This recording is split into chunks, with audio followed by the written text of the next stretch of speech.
Olá, que bom ter vocês conosco. Nós somos uma IA do Ponto Geek, curadoria de notícias por Gordo Geek.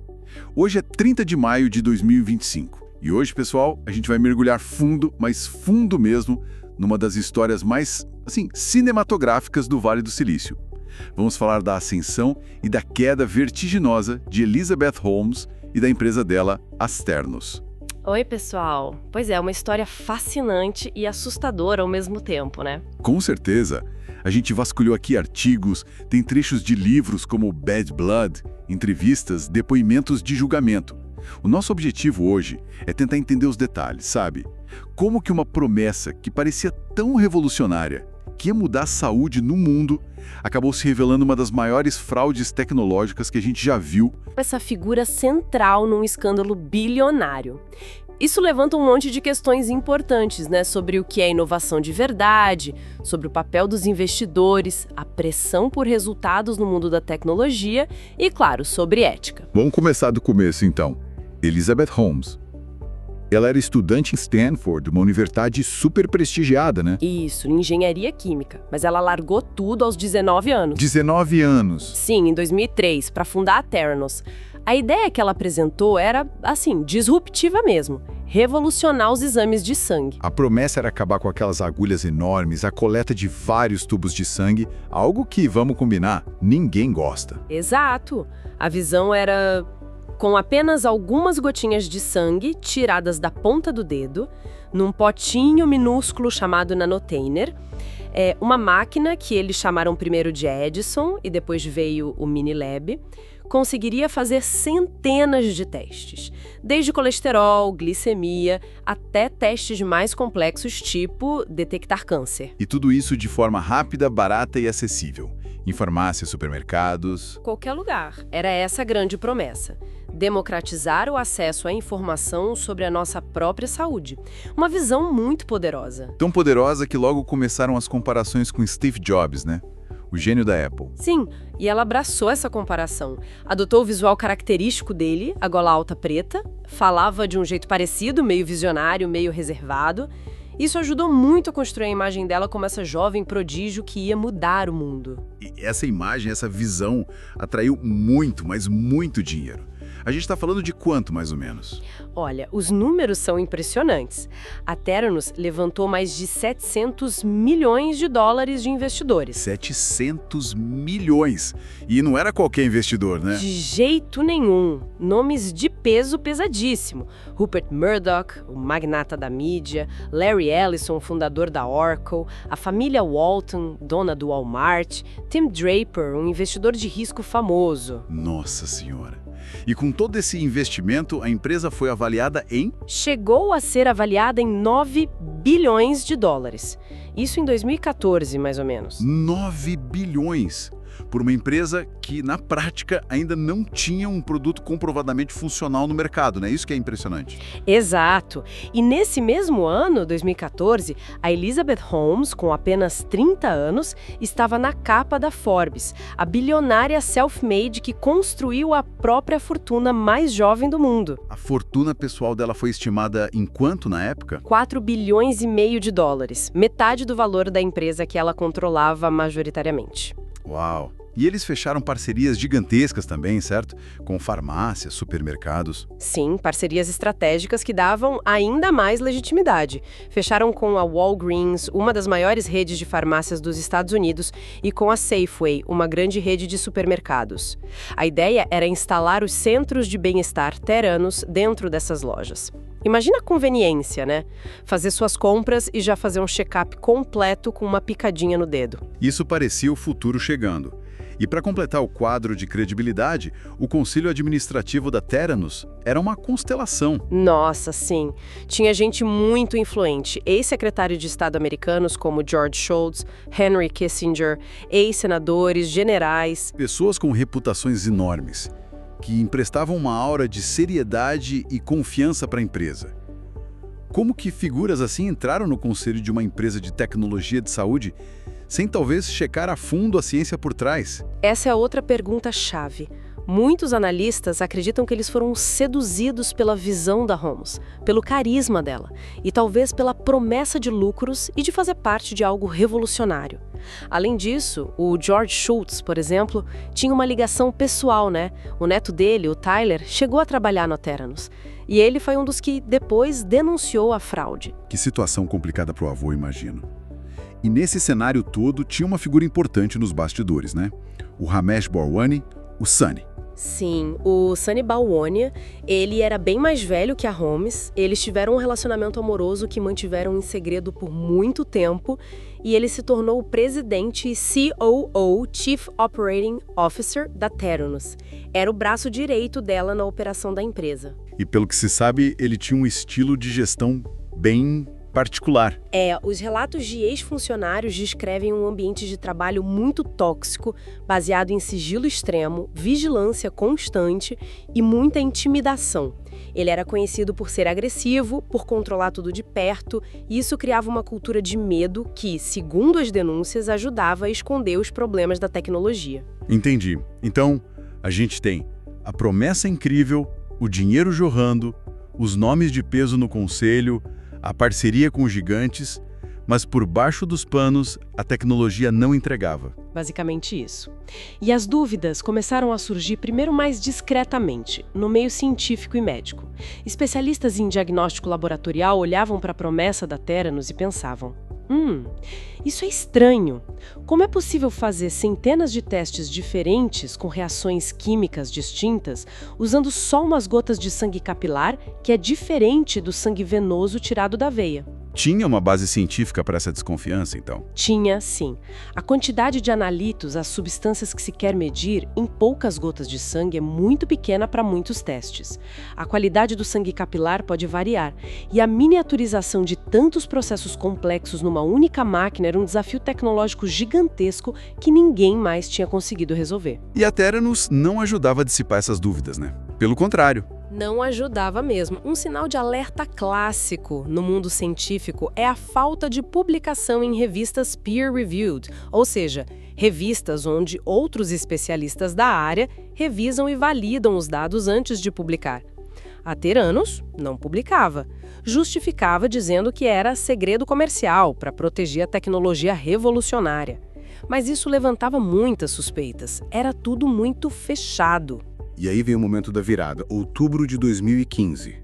O The Wall Street Journal... Exato. O jornalista John Kerry Rowe publicou uma série de reportagens investigativas que foram, assim, uma bomba atômica no Vale do Silício. O que ele descobriu? Como ele conseguiu furar essa muralha de segredo? Ele cultivou fontes internas, ex-funcionários que estavam muito preocupados com o que viam lá dentro e decidiram falar, mesmo correndo riscos. Incluindo o neto do George Shultz, né? O Tyler Shultz e a Erica Chung. Sim, eles foram fundamentais. Eram jovens, recém-formados, que chegaram na Theranos cheios de idealismo e se depararam com uma realidade chocante. E qual era essa realidade? O que eles contaram para o Carrero? Contaram que a máquina Edison, uma grande promessa, na verdade só conseguia realizar uma fração mínima dos testes que a Theranos oferecia ao público. Tipo uns 15 testes de um menu de mais de 200. Espera aí. E os outros testes? Como eles faziam? Aí que está a fraude principal. A maioria dos exames era feita secretamente em máquinas convencionais de outras empresas, como a Siemens. Máquinas que você encontra em qualquer laboratório grande. Mas eles não usavam as amostras minúsculas do Nanotainer? Como faziam para usar essas amostras em máquinas grandes que precisam de mais sangue? Eles adaptavam e muitas vezes, segundo as denúncias, isso envolvia diluir as pequenas amostras de sangue capilar para ter volume suficiente para a máquina processar. Diluir o sangue? Mas isso afeta completamente o resultado, não? Com certeza, é um procedimento que compromete totalmente a precisão e a confiabilidade dos testes. Imagina um resultado de potássio diluído ou de um marcador de coagulação. As implicações para a saúde do paciente podiam ser gravíssimas. Que perigo! E ninguém desconfiava? Os parceiros, os investidores, as demonstrações que eles faziam? As demonstrações eram, muitas vezes, pura fachada. Há relatos de que eles usavam máquinas que não eram as Edison de verdade, ou rodavam testes pré-gravados, ou selecionavam só os poucos testes que a Edison conseguia fazer minimamente bem. enganavam quem ia visitar, e a cultura de medo imposta pela Holmes e pelo Bhawani era muito eficaz. Funcionários eram vigiados, e-mails monitorados, quem saía tinha que assinar acordos de confidencialidade, NDA super rigorosos. E eles usavam advogados de peso para intimidar, né? Sim, contrataram David Boies, um dos advogados mais famosos e temidos dos Estados Unidos, conhecido por táticas agressivas. Ele ameaçava ex-funcionários, jornalistas, qualquer um que ousasse questionar a Theranos. Nossa, era uma operação de encobrimento muito bem montada. Muito. Mas as reportagens do Careheiro abriram a porteira. A partir dali, o castelo de cartas começou a desmoronar. E rápido. Os órgãos reguladores entraram em ação, imagino. Sim, a FDA, que regula equipamentos médicos, e a CMS, que supervisiona laboratórios clínicos que recebem pagamentos do Medicare e Medicaid, programas de saúde do governo americano, fizeram inspeções rigorosas. E o que encontraram foi desastroso. Falhas graves nos procedimentos, equipamentos que não funcionavam direito, controle de qualidade inexistente. E classificaram os laboratórios como? A CMS chegou a classificar um dos laboratórios da Theranos como representando risco imediato à saúde e segurança do paciente. É a classificação mais grave possível. Isso é muito sério. E teve consequência dos resultados que já tinham sido emitidos? Teve. A Theranos foi forçada a invalidar ou corrigir uma quantidade enorme de resultados de testes. Fala-se em quase 1 milhão de resultados afetados ao longo de 2 anos. 1 milhão? Imagina quantas pessoas receberam diagnósticos errados ou tratamentos inadequados por causa disso. É assustador pensar nas consequências humanas, né? Além da fraude financeira gigantesca. E os parceiros comerciais, como a Walgreens e a Safeway? A Safeway já tinha desistido da parceria antes mesmo das reportagens, por causa dos atrasos e problemas. A Walgreens, depois das revelações e das inspeções, rompeu o contrato e depois processou a Theranos, pedindo 140 milhões de dólares de volta, alegando que foram enganados. Faz sentido. E a Forbes, que tinha colocado a Holmes na capa? Em 2016, a Forbes reavaliou a fortuna da Elizabeth Holmes. Considerando as dívidas da empresa, a tecnologia desacreditada, eles concluíram que a participação dela na Theranos valia, na prática, Zero. De 4,5 bilhões para zero, em pouco mais de um ano. Que queda. uma queda brutal. E as investigações criminais e civis avançaram. Em março de 2018, a SEC, que é tipo a CVM aqui no Brasil, acusou formalmente Holmes e Bhawani de fraude massiva. Fraude contra os investidores, né? Por terem mentido sobre a tecnologia para levantar dinheiro. Exatamente. Eles fizeram um acordo com a SEC, pagaram multas. Holmes foi proibida de ser diretora ou executiva de empresas de capital aberto por 10 anos. Mas o pior ainda estava por vir. As acusações criminais. Sim. Em junho de 2018, um grande júri federal indiciou Holmes e Bhawani por múltiplas acusações de fraude eletrônica, wire fraud, e conspiração para cometer fraude eletrônica. E essas acusações eram tanto contra investidores quanto contra pacientes? Exato. A acusação era de que eles participaram de um esquema multimilionário para fraudar investidores e um esquema separado para fraudar médicos e pacientes. E a empresa? A Theranos. O que aconteceu com ela? Com as acusações criminais, a situação ficou insustentável. A Theranos anunciou oficialmente sua dissolução em setembro de 2018, o fim da linha. E aí vieram os julgamentos, que foram longos e acompanhados pelo mundo todo. O da Holmes primeiro, né? Sim, o julgamento dela começou em 2021. A defesa tentou argumentar que ela era uma empreendedora visionária que falhou, não uma criminosa. Tentaram culpar o Bhawani, dizendo que ele a manipulava e controlava. Mas a acusação apresentou muitas provas, testemunhas. Muitas. E-mails, mensagens de texto, depoimentos de ex-funcionários, pacientes, investidores, mostrando que ela sabia da fraude e participou ativamente dela. E o veredito saiu em janeiro de 2022. Saiu. Elizabeth Holmes foi considerada culpada de 4 acusações de fraude contra investidores, foi absolvida das acusações relacionadas a pacientes, o que gerou alguma controvérsia. E a sentença veio depois, em novembro de 2022? Veio. Ela foi sentenciada a 11 anos e 3 meses de prisão federal. Mais de 11 anos? É bastante tempo. Ela recorreu, mas começou a cumprir pena quando... Sim, recorreu, mas os recursos foram negados. Ela se apresentou para cumprir a pena numa prisão federal de segurança mínima no Texas em maio de 2023. E o Sunny Balwani? Ele teve um julgamento separado, né? Teve. E no julgamento dele, que aconteceu depois do dela, ele foi considerado culpado de todas as 12 acusações de fraude, tanto contra investidores quanto contra pacientes. Todas. Então ele foi condenado por mais crimes que ela. Foi. E a sentença dele foi ainda maior, quase 13 anos de prisão. Ele também começou a cumprir pena em 2023. Então, no final, a justiça considerou os dois responsáveis pela fraude. Sim, considerou. E essa história toda da Theranos virou um grande alerta, né? Um caso de estudo sobre muitas coisas. Com certeza. O que você acha que são as principais lições que ficam? Ah, são várias. Primeiro, o perigo do hype exagerado no Vale do Silício. Essa pressão constante por encontrar o próximo unicórnio, a próxima tecnologia revolucionária, pode levar a avaliações irreais e a uma vista grossa para problemas sérios. A tal da due diligence, a investigação prévia que os investidores deveriam fazer, falhou feio aqui, né? Falhou muito.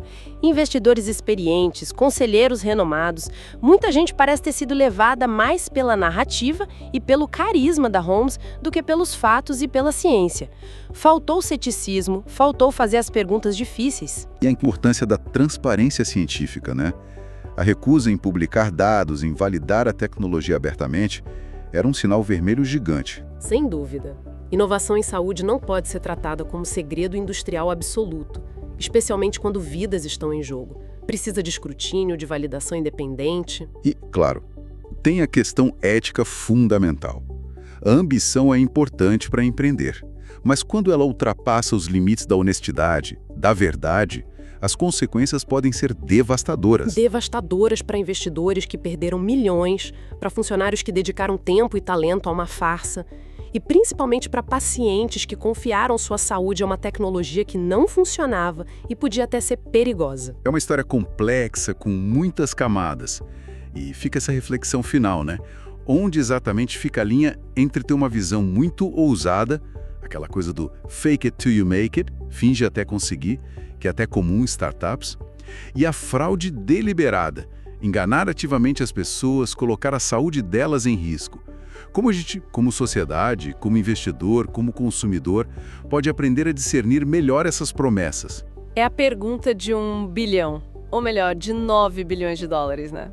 Não tem resposta fácil, mas exige mais rigor, mais transparência e talvez um pouco menos de deslumbramento com narrativas e mais atenção aos fatos. Uma análise profunda e necessária.